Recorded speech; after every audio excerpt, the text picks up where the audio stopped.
السلام عليكم ورحمة الله وبركاته. أعزائي الزملكاوي، أعزائي البواب، الزمالك يخسر من شباب بلدوزر 1-0.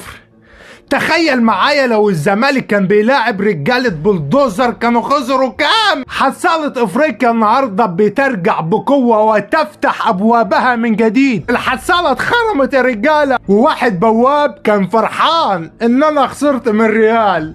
شوف وكستك يا موكوس. من شوية بفتح جوجل علشان اشوف ترتيب الدوري النهاردة، جيت ابص لقيت الزمالك المركز السادسة يا زمالك. تقريبا لما كانوا بيقولوا السادسة يا زمالك كان قصدهم على الدوري. اقسم بالله كمان مرة ولا في غيره يضحكني. راجل بلاعب الريال في نص نهائي وخسران منه وعامل ماتش جامد جدا، وكنت ند قوي للريال، ولسه كمان فرصة هلعب على الثالث او الرابع